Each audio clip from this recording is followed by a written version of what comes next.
Margaret Sullivan had heard the impossible train whistle every Tuesday for 4 months.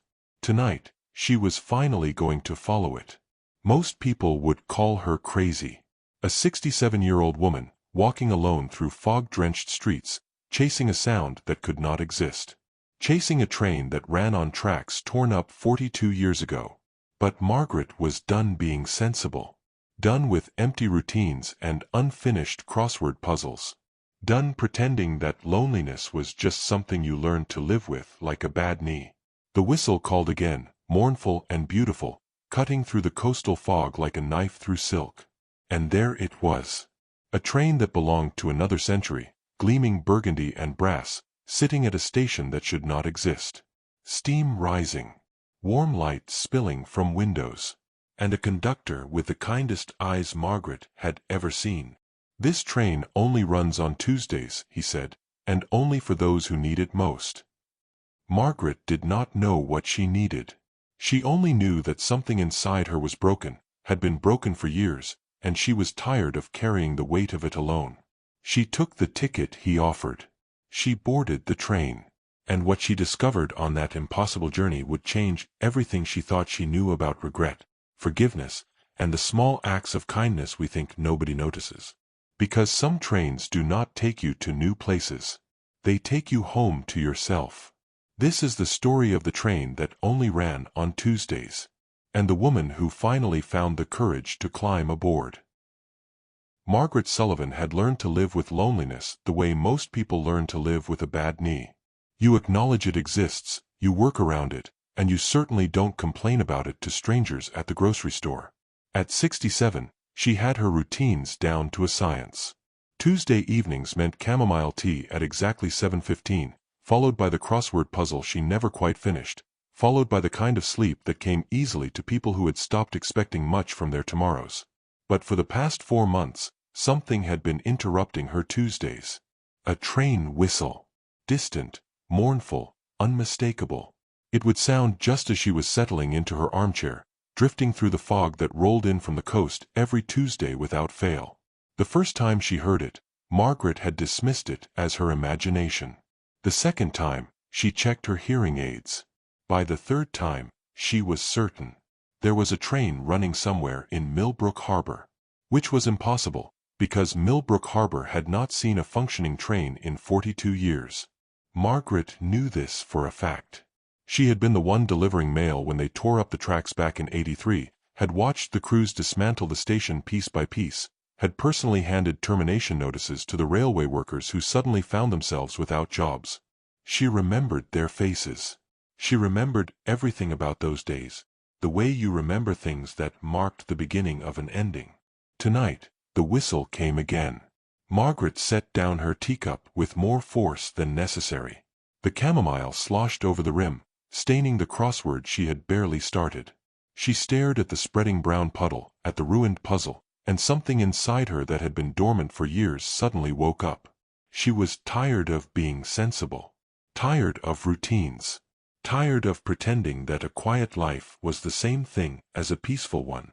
Margaret stood, pulled on the wool coat that still smelled faintly of the lavender sachets her late husband used to tuck into the pockets, and walked out into the fog. The whistle sounded again, clearer now that she was outside. It was coming from the east, from the old part of town that nobody visited anymore. The shops there had long since closed, their windows dark and empty like the eye sockets of a skull. Even the streetlights had given up, leaving the cracked sidewalks to the mercy of moonlight and mist. Margaret walked. Her knees protested. Her sensible shoes were not designed for this kind of adventure. But she kept moving, drawn forward by that haunting sound, by the stubborn curiosity that had been her greatest strength back when she was still young enough to call it that instead of nosiness. The fog grew thicker as she approached the old railway district. It pressed against her skin, cold and damp, turning the familiar streets into something from a half-remembered dream. She passed the shuttered post office where she had worked for 43 years. Past the bakery that used to fill the air with the smell of fresh bread. Past the bookshop where she had bought mysteries she would never solve. All of it was gone now. Or might as well be. And then she saw it. The station stood exactly where it had always been, but transformed. Restored. The wooden beams that had been rotting when they demolished the place now gleamed with fresh varnish. Warm light spilled from the windows. The platform, which she remembered as cracked and weed-choked, was swept clean and lined with old-fashioned gas lamps that flickered like captured stars. And on the tracks, impossible and beautiful, sat a train. It was the kind of train that belonged in photographs from her grandmother's era. Deep burgundy paint, brass fixtures polished to a mirror shine, steam rising from its engine in lazy spirals that merged with the fog. The windows glowed gold, and through them Margaret could see the silhouettes of passengers. She stood frozen at the edge of the platform, her heart doing complicated things in her chest that her doctor would definitely not approve of. The train was real. Solid. She could smell the coal, hear the quiet hiss of the engine, feel the slight vibration in the wooden planks beneath her feet. A door opened. A man stepped out onto the platform. He was perhaps in his early 50s, with silver threading through dark hair, and the kind of face that looked like it had earned every one of its wrinkles through smiling. He wore a conductor's uniform that belonged to another century, complete with a brass-buttoned vest and a pocket watch on a chain. He looked directly at Margaret, and his eyes were the warmest thing she had seen in months. "Good evening," he said. His voice was smooth, gentle, the kind of voice that could talk someone down from a ledge or convince them to take a chance they had been avoiding. "You must be Margaret Sullivan." She opened her mouth, closed it, opened it again. "How do you know my name?" "The train knows." He smiled, and it reached all the way to those warm eyes. "I'm Ellis Hartwell. I'm the conductor here. The conductor of a train that doesn't exist. The conductor of a train that only exists on Tuesdays." He tilted his head slightly. "You've been hearing the whistle for months now. 4 months and 2 weeks, to be precise. Most people hear it once and forget. But you kept listening. You followed the sound. That means you're ready." "Ready for what?" "To take a journey." Margaret looked past him at the impossible train, at the passengers moving inside, at the destination board that showed no destinations at all. Every practical bone in her body was screaming at her to turn around, go home, take her sleeping pill, and forget this had ever happened. But she had been practical for 67 years, and where had that gotten her? Alone in a house that echoed. Alone with crossword puzzles she never finished and routines that felt more like prisons than comforts. "Where does it go?" she asked. Ellis's smile deepened. "Not where. When. And the answer is different for everyone." "That's not an answer." "No," he agreed. "But it's the truth. This train only runs on Tuesdays, and only for those who need it most. You wouldn't be hearing the whistle if you didn't need it, Margaret." Something in the way he said her name made her throat tight. It had been so long since anyone had said her name with that kind of kindness, that kind of recognition. As if she were not just a retired postal worker living out her remaining years in quiet desperation, but a person. A whole, complex, worthy person. "What if I don't want to need it?" The words came out smaller than she intended. "Then you go home," Ellis said simply. "The train will be here next Tuesday. And the Tuesday after that. It will wait as long as you need it to wait." "But Margaret." He paused, and his expression shifted into something deeper, more knowing. "How much longer do you want to wait?" The question hit her like a physical thing. How much longer did she want to wait? For what? For her life to suddenly become meaningful again? For the loneliness to magically evaporate? For someone to knock on her door and tell her that she mattered? She thought about her empty house, her cold tea, her unfinished puzzles, her Tuesdays that bled into Wednesdays that bled into a long string of identical, forgettable days. "I don't have a ticket," she said, grasping for practical objections. Ellis reached into his vest pocket and produced a ticket that had not been there a moment before. It was made of heavy cream-colored paper, with elegant script that read simply, "Margaret Sullivan. 1 journey. Valid this Tuesday only." He held it out to her. Margaret stared at the ticket. At Ellis. at the train that could not possibly exist but very clearly did. She thought about her husband, gone 5 years now. She thought about the walls she had built around herself, brick by careful brick, until she could no longer remember what she had been trying to protect. She thought about the fact that she had not felt truly alive in so long that she had forgotten what alive was supposed to feel like. Margaret took the ticket. The paper was warm in her hand, as if it had been sitting in sunlight. The moment her fingers closed around it, she felt something shift inside her chest. Not painful, but profound. Like a door she had forgotten existed had suddenly swung open. Ellis's smile bloomed into something radiant. "Welcome aboard, Margaret. Your journey begins now."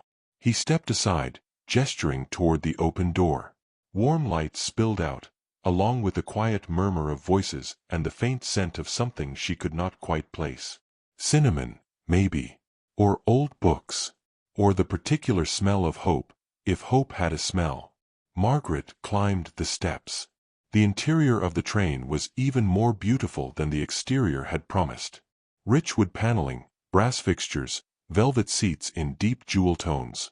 The aisles were carpeted in patterns that seemed to shift when she was not looking directly at them. The ceiling was painted with constellations she did not recognize. And the passengers. There were perhaps a dozen of them, scattered throughout the car. A young man in scrubs sat by himself, staring out the window at nothing. A woman with gray-streaked hair held a violin case in her lap like a child.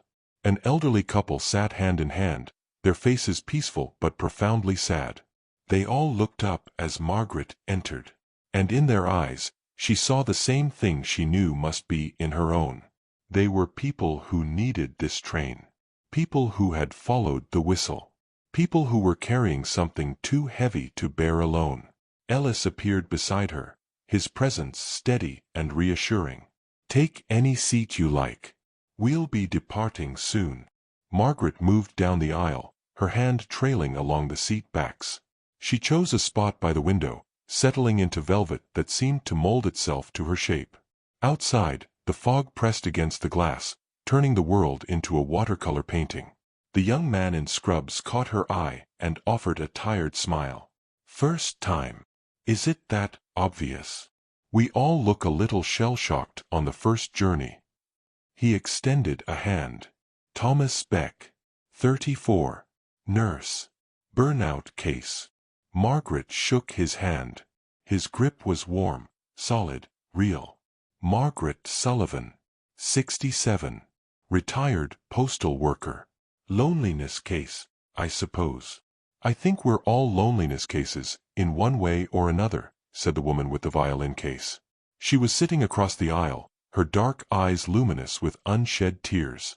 "Viola Martinez, 45. Used to be a musician." "Used to be?" Margaret asked gently. Viola's hands tightened on the case. "It's hard to make music when your heart is broken. When the person you made music for is gone." The train whistle sounded, long and clear and achingly beautiful. Ellis appeared at the front of the car, his pocket watch in hand. "Ladies and gentlemen, thank you for choosing to travel with us this Tuesday evening. Please know that this journey is yours and yours alone. What you see, what you experience, what you learn, that belongs only to you. But you are not alone in your traveling. We are all here together, all of us seeking the same thing." "What's that?" Thomas asked. Ellis smiled, and in that smile was an entire universe of compassion. A way forward. A way to forgive. A way to remember that even in our darkest moments, we are never as alone as we think we are. He clicked his pocket watch shut. The train began to move. The train moved without sound, without the clatter of wheels on rails that Margaret remembered from her childhood trips to the city. It glided through the fog like a ship through calm water, and as it picked up speed, the world outside the windows began to change.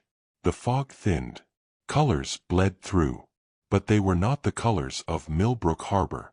Margaret pressed her face closer to the glass. Outside, she saw fragments of places she recognized but could not quite place. A street corner that looked familiar. A house with blue shutters. A park bench under an oak tree. And then she understood. These were her places. Her memories. The train was not traveling through space. It was traveling through time. Through her time. It's different for everyone, Ellis said quietly. He had appeared beside her seat without her noticing, moving through the car with the practiced grace of someone who had made this journey countless times. The train shows you what you need to see. Not always what you want to see, but always what you need. Margaret tore her gaze from the window. I'm not sure I want to see anything. My past it's done. It's over. Is it? Ellis's expression was gentle but unyielding. Or are you still living in it, Margaret? Still trapped in all the things you wish you had done differently? She wanted to argue. Wanted to tell him he was wrong, that she had made her peace with her choices, that she was fine.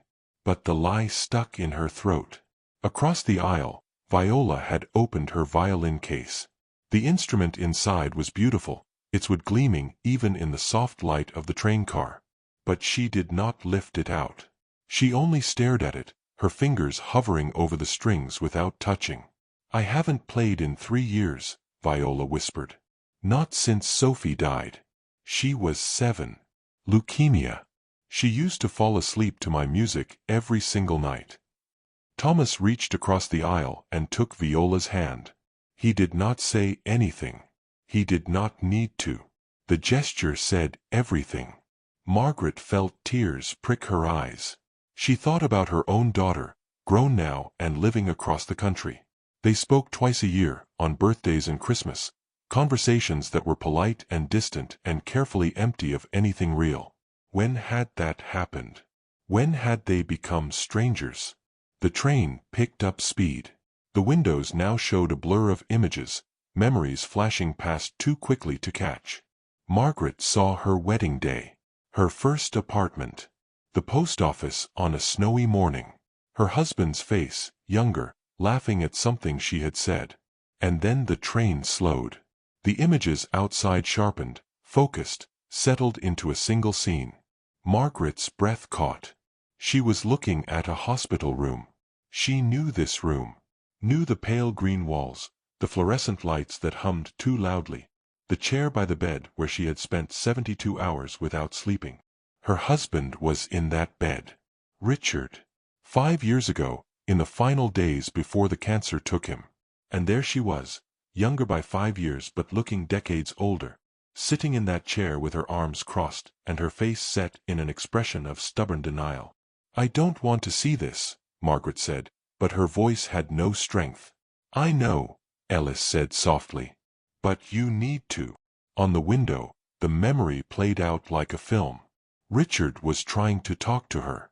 She could not hear his words through the glass, but she remembered them. Remembered every syllable. He had been trying to tell her he was scared. Trying to ask her to hold his hand, to lie beside him in the narrow hospital bed, to let him say goodbye properly. And she had refused. She had told him not to talk like that. Had told him he was going to be fine, that the doctors would figure something out, that he needed to stay positive. Had stood up and busied herself with adjusting his pillows, straightening his blankets, doing anything except sitting still and listening to what he needed to say. She had been so afraid. So terrified of losing him that she could not bear to acknowledge it was happening.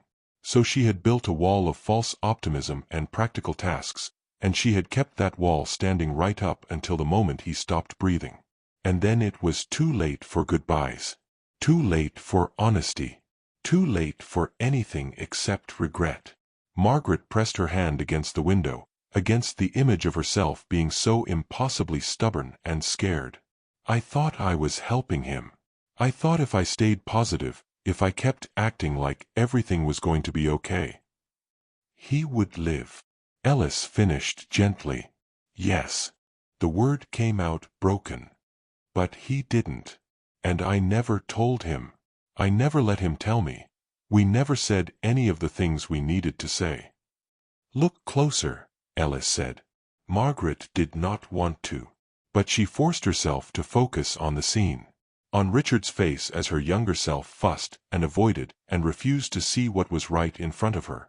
And she saw something she had not noticed 5 years ago, too lost in her own fear to see anything clearly. Richard was not angry. He was not hurt by her denial. He was sad for her. His expression held such profound tenderness, such deep understanding. He knew why she was acting that way. Knew she was terrified. Knew she was doing the only thing she could do to survive those moments. And he had forgiven her for it. Right then, in that room. He had forgiven her before there was even anything to forgive. He understood, Margaret whispered. He knew I was scared. He loved you, Ellis said. And love understands fear. Love forgives the ways we protect ourselves. But Margaret, do you forgive yourself? The question hung in the air between them. Did she forgive herself? For those final days when she had been too afraid to be present? For the years of marriage when she had been too proud to ask for help, too stubborn to admit weakness, too determined to handle everything alone? For pushing Richard away whenever things got difficult, because she had learned early that the only person she could truly rely on was herself? The train moved forward again. The hospital room dissolved, replaced by another memory. This one was older. Margaret at 40, standing in her kitchen. Richard was there too, trying to talk to her about something. She could not hear the words, but she remembered the conversation. He had wanted to take a year off work. Wanted them to travel, to see the world while they were still young enough to enjoy it. He had been so excited, showing her brochures of Italy, of Greece, of all the places he dreamed of going. And she had said no. Had told him it was impractical. They needed to save money. They had responsibilities. They could travel later, when they retired. Later. Always later. Except later had never come. Richard had died at 64, 2 years before his planned retirement. He had never seen Italy. Had never walked the streets of Athens. Had never done any of the things he had dreamed about. Because she had said no. Another memory. Margaret at 30, turning down Richard's suggestion that they try for a second child. Too expensive, she had said. Too difficult with her work schedule. Maybe in a few years. Another memory. Margaret at 25, refusing to let Richard's mother move in with them when she got sick. It would be too much stress, she had insisted. They would find her a good facility. Memory after memory, moment after moment when Margaret had chosen safety over risk, practicality over dreams, control over vulnerability. She had spent her entire marriage saying no. Saying later. Saying it was not the right time. And now all she had was a house full of silence and a head full of regrets. I was so afraid, Margaret said, and her voice was shaking. Afraid of losing control. Afraid of being hurt. Afraid of needing anyone too much. So I pushed him away, over and over, and I told myself it was because I was being sensible. Being responsible. But really, I was just scared. Across the car, Thomas was staring out his own window. His face had gone pale, his jaw tight. Whatever he was seeing in his own memories was clearly painful. Viola had finally lifted the violin from its case. She held it against her chest like a talisman, tears streaming down her face. The elderly couple Margaret had noticed earlier were holding each other, their shoulders shaking with silent sobs. Everyone on this train was facing their own regrets, their own failures, their own moments of being too afraid or too proud or too broken to do what needed to be done. Ellis moved through the car, a steady presence. He did not try to comfort anyone or tell them it would be okay. He simply bore witness. Simply stood alongside their pain without trying to fix it. The train slowed again. This time, the window showed Margaret's post office. She was younger here, maybe 35, standing behind the counter.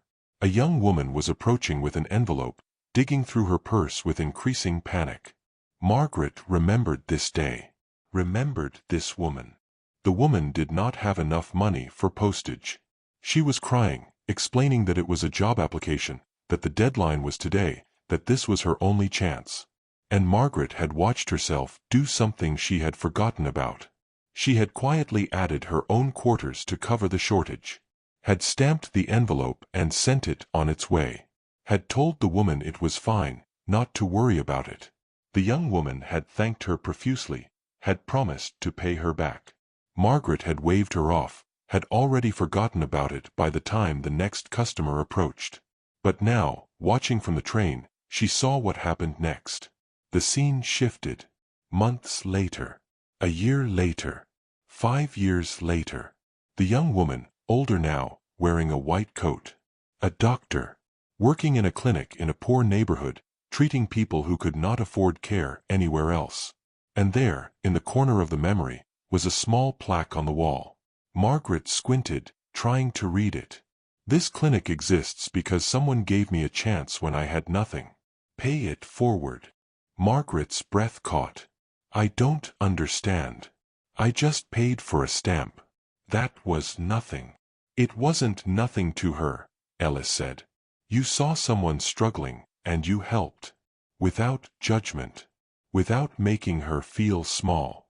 You treated her with dignity when she was at her lowest point. And that tiny act of kindness gave her hope. Gave her the strength to keep trying.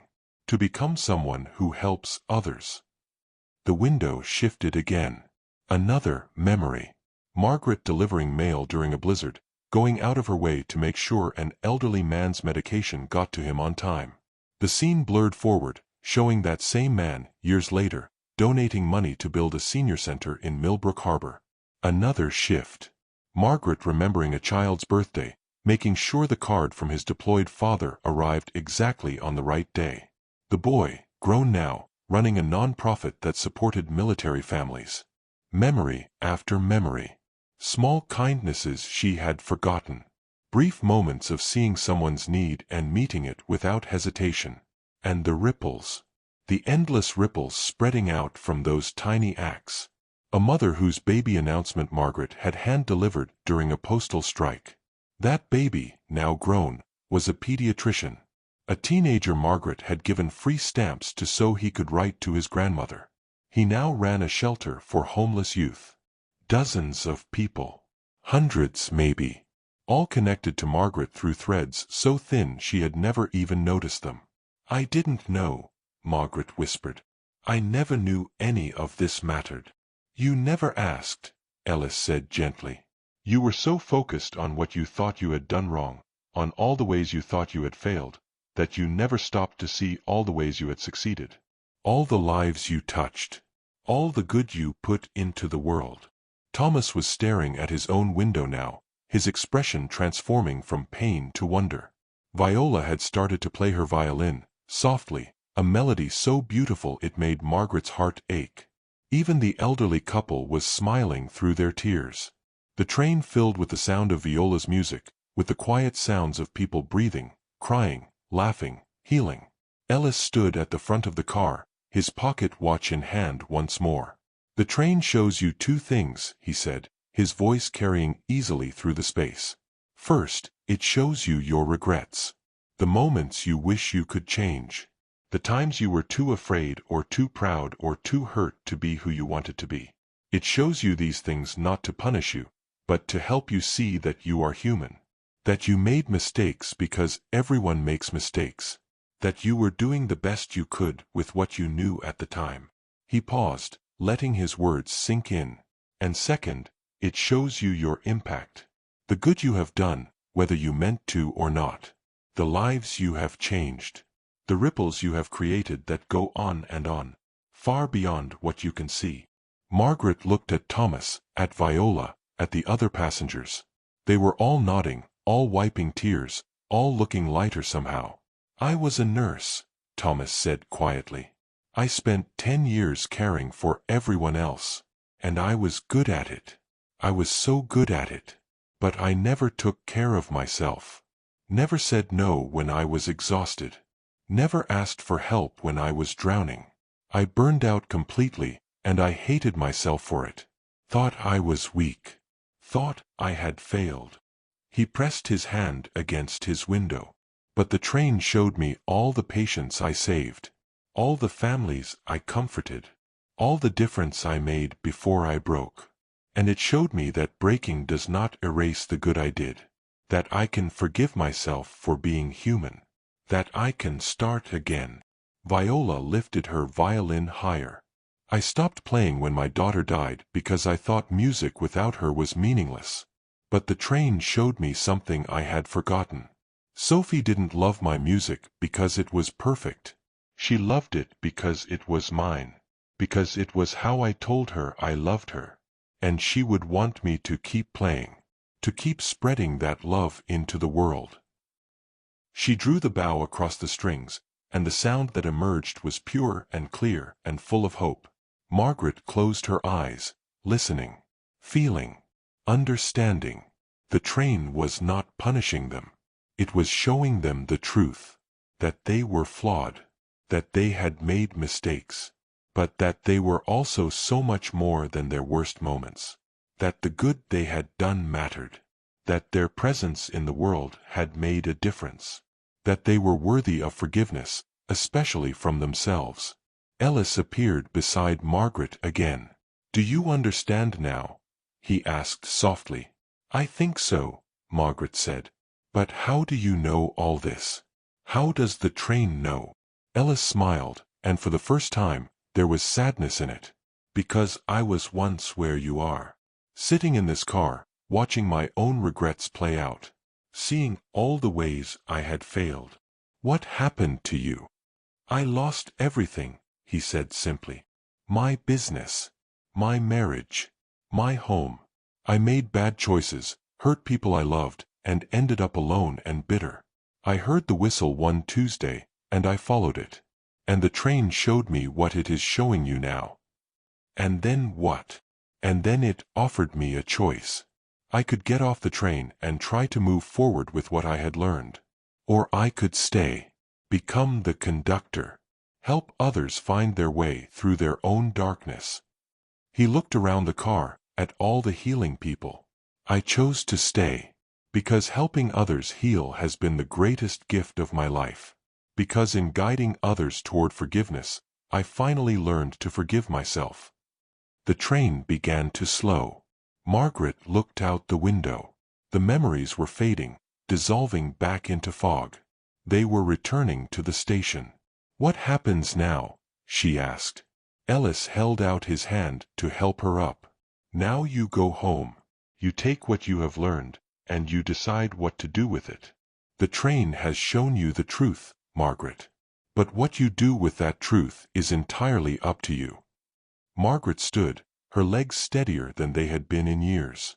She felt different, lighter, as if she had been carrying an enormous weight and had finally been allowed to set it down. Around her, the other passengers were also rising, gathering their things, preparing to disembark. They looked at each other with understanding, with compassion, with the shared knowledge of people who had been through something profound together. The train pulled into the station. The doors opened. The fog waited outside, but it seemed less oppressive now, less like a shroud and more like a gentle veil. Ellis stood by the door, shaking each passenger's hand as they departed. When Margaret reached him, he held her hand a moment longer. "The train will be here next Tuesday," he said. "And every Tuesday after that. Not everyone needs to ride more than once. But some people find comfort in the journey, in the reminder. You are welcome back anytime, Margaret Sullivan." Margaret stepped out onto the platform. Behind her, the other passengers were dispersing into the fog, heading back to their lives with new purpose, new understanding, new hope. She turned back to look at the train one more time. Ellis stood in the doorway, silhouetted by the warm light from within. "Thank you," Margaret called out. "Thank you for having the courage to follow the whistle," Ellis replied. "Thank you for being willing to see. Most people spend their whole lives running from the truth. You chose to face it. That takes remarkable strength." The train whistle sounded, clear and bright and full of promise. And then the train began to fade. Not disappearing exactly, but becoming translucent, ethereal, slipping back into whatever space it occupied between Tuesdays. Margaret stood alone on the platform as the fog closed in around her. But she did not feel alone. She felt, for the first time in years, like she was exactly where she needed to be. Margaret walked home through the fog, but the streets looked different now. Or maybe she was different. Maybe that was the same thing. The abandoned shops were still abandoned. The dark windows were still dark. But Margaret found herself noticing things she had walked past 1,000 times without seeing. A climbing rose growing wild through a crack in the sidewalk, blooming despite everything. A cat watching her from a windowsill, its eyes reflecting the moonlight. Small signs of life persisting in places she had written off as dead. Her house was exactly as she had left it. The cold tea. The ruined crossword puzzle. The silence that pressed against her ears like cotton wool. But Margaret did not feel the usual weight of that silence anymore. She made fresh tea. She threw away the soggy crossword and started a new one. And for the first time in 5 years, she did not automatically reach for the sleeping pills on her nightstand. She did not need them tonight. Sleep came easily, and with it, dreams that were gentler than they had been in years. When Margaret woke on Wednesday morning, sunlight was streaming through her bedroom window. She could not remember the last time she had woken naturally, without the alarm, without the familiar sense of dread at facing another identical day. She got out of bed and stood at the window, looking out at Millbrook Harbor in the morning light. The fog had lifted completely.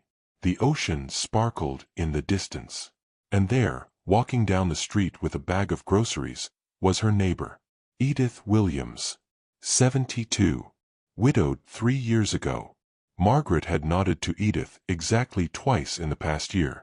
Brief, polite acknowledgments between two women who understood that loneliness was a private thing, not to be shared. But now Margaret found herself opening her front door. "Edith," she called out. "Do you drink tea?" Edith stopped, surprised. She looked at Margaret with the cautious expression of someone who had learned not to expect much from other people. "I do," Edith said slowly. "Would you like to come in for a cup? I have chamomile. And some shortbread cookies that are only slightly stale." Something shifted in Edith's expression. A wall coming down, brick by careful brick. "I would like that very much," Edith said. They sat at Margaret's kitchen table, drinking tea, eating cookies, talking about nothing important. The weather. The state of the roads. The seagulls that were getting bolder every year. But beneath the small talk was something larger. A recognition. Two women who had been living parallel lives of quiet desperation, suddenly realizing they did not have to be quiet about it. Did not have to be alone with it. "I heard a train whistle last night," Edith said suddenly. "From the old station. I thought I was imagining it." Margaret's hand stilled on her teacup. "You heard it. Clear as day. Around 7:15. I almost followed the sound, but I talked myself out of it. Told myself I was being foolish." Edith looked at Margaret with sharp, knowing eyes. "But you followed it, didn't you?" Margaret nodded slowly. "I did. And it showed me things I needed to see. Things I had been avoiding for a very long time." Edith was quiet for a moment, her fingers tracing the rim of her cup. "Do you think it will call to me again? Next Tuesday?" "I think it calls to everyone who needs it," Margaret said. "And I think it keeps calling until you are ready to answer." They finished their tea. Made plans to have lunch together on Friday. Edith left with her groceries and something else, something intangible but real. Hope, maybe. Or just the knowledge that she was not as alone as she had thought. Margaret spent the rest of Wednesday cleaning her house. Really cleaning it, not just the surface tidying she had been doing for years. She opened windows that had been sealed shut. She threw away clothes she would never wear again. She found a box of photographs in the back of her closet and, instead of shoving it away like she usually did, she sat down and went through them. Richard smiled at her from a dozen different moments. Their wedding. Their 10th anniversary. A camping trip where they had both gotten hopelessly lost and had laughed until their sides hurt. Margaret traced his face in the photographs and felt sadness, yes, but also something else. Gratitude. For the years they had together. For the love that had been real, even if imperfect. For the fact that he had understood her fears, even when she had not understood them herself. "I'm sorry I was so stubborn," she whispered to the photograph. "I'm sorry I was too scared to let you in all the way. But I'm going to try to do better now. I'm going to try to live the way you always wanted me to live. Fully. Openly. Without so much fear." The photograph did not answer, of course. But Margaret felt lighter for having said the words out loud. On Thursday, Margaret walked to the senior center. She had not been there in over a year, not since the director had asked her to volunteer, and Margaret had made excuses about being too busy. The director, a woman named Patricia who was far too energetic for someone in her 60s, lit up when Margaret walked through the door. "Margaret Sullivan. I thought you had moved away." "Just been hiding," Margaret said honestly. "But I'm done with that now. Do you still need volunteers?" Patricia's smile could have powered the entire building. "Do I still need volunteers? Margaret, I always need volunteers. What are you good at?" Margaret thought about the train. About all the small kindnesses she had done without realizing their impact. About the ripples that had spread from moments she had forgotten. "I'm good at seeing people," Margaret said. "I spent 43 years as a postal worker. I learned to notice when someone was struggling. When someone needed help but was too proud to ask for it. Then you'll be perfect for our visitation program. We have seniors in this town who go weeks without talking to another person. They need someone to check on them. To listen. To remind them they matter." Margaret signed up on the spot. On Friday, she had lunch with Edith at the small cafe that had somehow survived when all the other downtown businesses had closed.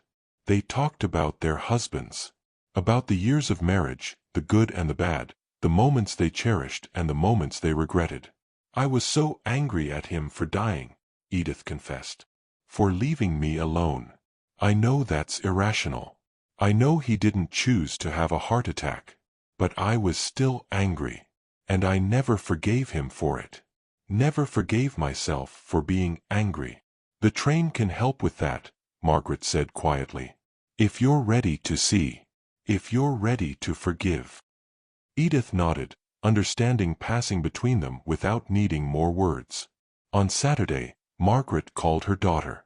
The phone rang 4 times before Sarah picked up. Her voice was cautious, uncertain. They had not spoken outside of scheduled holidays in almost 2 years. "Mom, is everything okay?" "Everything is fine," Margaret said. "I just wanted to call. To hear your voice. To tell you that I'm sorry." Silence on the other end. Then, carefully, "Sorry for what?" "For pushing you away. For being too proud to admit when I needed help. For making you feel like you had to be perfect to earn my love. For all the times I said no when I should have said yes." Margaret's voice cracked. "For being so afraid of losing you that I held on too tight and drove you away." More silence. Margaret could hear Sarah breathing, could imagine her standing in her kitchen 3,000 miles away, trying to process this conversation. "Mom, I don't know what to say." "You don't have to say anything. I just needed you to know. I've been doing a lot of thinking this week. A lot of remembering. And I realized that I spent so much of your childhood being practical and responsible that I forgot to just be your mother. Forgot to tell you I was proud of you. Forgot to say I love you without attaching conditions to it. You always said you loved me. I said the words. But did I show it? Or did I show you that love meant controlling you, protecting you, keeping you safe at the expense of letting you live?" Sarah was crying now. Margaret could hear it in her breathing. "You did your best, Mom. I know you did. My best wasn't always good enough. But I want to do better now. If you'll let me. If it's not too late." "It's not too late," Sarah whispered. It's never too late. They talked for 2 hours. Really talked, in a way they had not done since Sarah was a little girl. They talked about the past without anger, about the present with honesty, about the future with hope. When they finally hung up, Margaret sat in her quiet house and felt something she had not felt in years. Peace. On Sunday, Margaret went to the cemetery for the first time since Richard's funeral. She had avoided it, unable to face the reality of him being gone. But now she walked between the headstones with steady steps, carrying flowers she had picked from her garden. She sat on the grass beside his grave and talked to him. Told him about the train. About the memories she had seen. About all the ways she had been too afraid to love him properly, and all the ways he had loved her anyway. You forgave me, she said, placing the flowers against the headstone. Even when I was being impossible, even when I pushed you away, you forgave me. And now I need to forgive myself. I need to let go of the guilt and just remember the love. Because there was so much love, Richard. Even if I was too scared to show it the way I should have. The wind moved through the cemetery, rustling the leaves, carrying the salt smell of the ocean. Margaret stood, brushing grass from her pants. I'm going to live now. Really live. The way you always wanted me to. I'm going to say yes more. I'm going to let people in. I'm going to stop being so afraid of needing anyone. She smiled through tears. I love you. I will always love you. But I'm ready to move forward now. She walked home feeling lighter than she had in 5 years. On Monday, Margaret started her volunteer work at the senior center. Her first assignment was visiting Harold Chen, an 80-year-old man who lived alone on the edge of town. She knocked on his door, expecting resistance. People who had been alone a long time usually resisted help. But Harold opened the door with a smile. You must be the volunteer Patricia sent. Come in, come in. I just made coffee. They sat in his cluttered living room, drinking coffee that was far too strong, talking about everything and nothing. Harold had been a teacher. Had lost his wife 6 years ago. Had 3 children who called dutifully once a month but were too busy with their own lives to visit. Margaret listened. Really listened. The way she had learned to listen over 43 years of being a postal worker. Hearing not just the words, but the loneliness beneath them. The fear of being forgotten. The quiet desperation of wondering if your life had mattered. You know what I miss most? Harold said. Teaching. Standing in front of a classroom, watching kids understand something for the first time. That light in their eyes. I taught mathematics for 40 years. Algebra, geometry, calculus. And I was good at it. I bet you were, Margaret said. But what was the point? Those kids graduated and moved on. They probably don't even remember me. All those years, all that work, and for what? Margaret thought about the train. About the ripples spreading out from small acts of kindness. Harold, do you remember the names of any of your students? Remember them. I remember hundreds of them. Thousands, maybe. And you think they forgot you? The teacher who helped them understand. Who believed in them. Who gave them the tools to build their futures. Margaret shook her head. Harold, you changed lives. Maybe you don't know which students became engineers or architects or scientists because of you. Maybe you'll never know the full impact you had. But that doesn't mean the impact wasn't real. Harold stared at her, his coffee cup frozen halfway to his mouth. I never thought about it that way. Most of us don't. We focus on what we think we failed at and forget to see what we succeeded at. But the good we do ripples out, Harold. It touches lives we'll never know about. And that matters. You matter. When Margaret left an hour later, Harold walked her to the door with tears in his eyes and a promise to see her next week. On Tuesday, the whistle came again. Margaret was sitting in her living room at 7:15, drinking chamomile tea, when she heard it. Clear and mournful and achingly beautiful. She set down her cup and smiled. The train was calling. But this time, Margaret knew she did not need to board it. She had learned what she needed to learn, had seen what she needed to see, had forgiven herself and was learning to move forward. But someone else needed the train tonight. Someone else was hearing the whistle for the first time, or the 5th time, or the 100th time. Someone else was following the sound through the fog, looking for answers, looking for healing, looking for a way forward. Margaret walked to her window and looked out at the fog rolling in from the ocean. She could not see the old station from here, but she could imagine it. Could imagine Ellis standing on the platform, greeting new passengers with that warm smile and those kind eyes. Could imagine the train gliding through memories and regrets, showing people the truth about themselves. She thought about Edith, who had heard the whistle and had been too afraid to follow. Maybe tonight would be different. Maybe tonight Edith would find the courage. Margaret hoped so. The whistle sounded again, and in its call, Margaret heard something she had missed before. Not just sadness and longing, but promise. The promise that even in our darkest moments, even when we felt most alone, there was always a path forward. Always a chance to heal. Always hope. Her phone rang. It was Sarah, calling just to talk. Just because she wanted to hear her mother's voice. Margaret answered with a smile. "Hi, sweetheart. I was just thinking about you." They talked until the fog grew thick outside and the whistle faded into the distance. They made plans for Sarah to visit at Thanksgiving. Made promises to call more often, to be more honest, to rebuild what had been broken between them. When Margaret finally hung up, it was late. She should have been tired. But she felt energized. Alive. She looked at the crossword puzzle on her table. For once, she had actually finished it. Tomorrow she would visit 3 more seniors through the volunteer program. Would listen to their stories, remind them they mattered, plant seeds of hope that might ripple outward in ways she would never see. Tomorrow she would have lunch with Edith again, and maybe, if Edith was ready, they would talk about the train.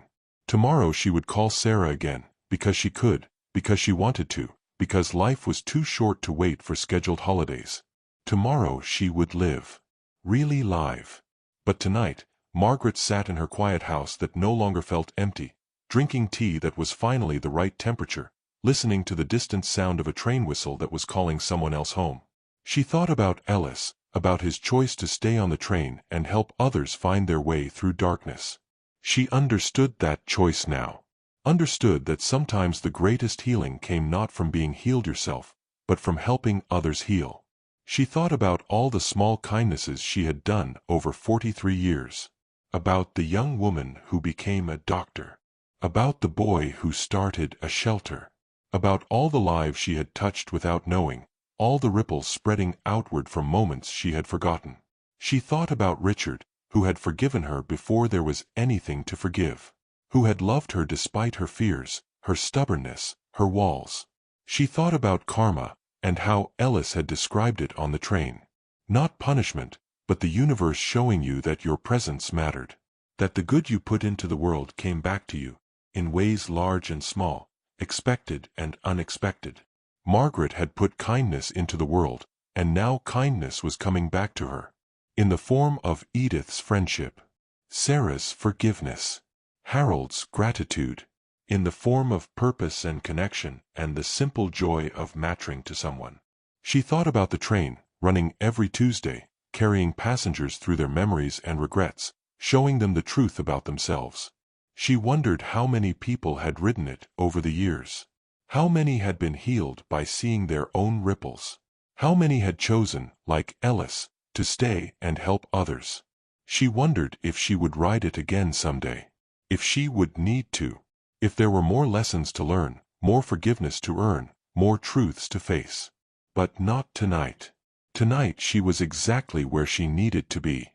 Margaret stood and walked to her bedroom. Before getting into bed, she stopped at her dresser and pulled out a piece of paper and a pen. She wrote a letter to Richard. Told him about the train, about everything she had learned, about the life she was going to live from now on. Told him she loved him, that she was sorry, that she was grateful. She did not mail the letter. There was nowhere to mail it to. But that was not the point. The point was saying the words, getting them out of her head and her heart and onto paper where they could be real. When she finished, she folded the letter carefully and placed it in her nightstand drawer. Someday, maybe, she would show it to Sarah. Or maybe she would keep it private, a conversation between herself and the memory of the man she had loved. Either way was fine. Margaret got into bed and turned off the light. In the darkness, she could hear the ocean in the distance. Could hear the wind moving through the trees. Could hear the quiet sounds of a house settling into night. And very faintly, almost too soft to notice, she could hear the train whistle one last time. Not calling to her, but calling to someone else. Calling to everyone who needed it. Calling them home to themselves. Margaret closed her eyes and smiled. She had followed the whistle. Had taken the journey. Had seen the truth about herself, both the failures and the successes, the regrets and the ripples. And now she was free. Free to live without so much fear. Free to love without so many walls. Free to be human, imperfect, flawed, and still worthy of forgiveness. Free to make new ripples, knowing that even the smallest acts of kindness mattered more than she could possibly know. The train would be there next Tuesday. And the Tuesday after that. Always there for those who needed it. Always calling. Always waiting. But Margaret did not need to board it again. She had found her way forward. And that was enough. Sleep came easily, bringing with it dreams of trains and fog and warm light spilling from open doors. Dreams of Richard smiling at her with understanding and love. Dreams of Sarah laughing the way she used to when she was young. Dreams of all the people she would help, all the lives she would touch, all the good she would do. Dreams of ripples spreading outward, endless and eternal, touching shores she would never see. When Margaret woke on Wednesday morning, the sun was shining, the fog had lifted, and somewhere in the distance, a train was waiting. Not for her, but for someone else who needed to remember that even in darkness, there was always light. Even in loneliness, there was always connection. Even in regret, there was always forgiveness. And even in endings, there were always new beginnings. Margaret got out of bed, made her tea, and began her day. A day full of purpose, full of hope, full of life. The train had brought her home. And home was exactly where she needed to be.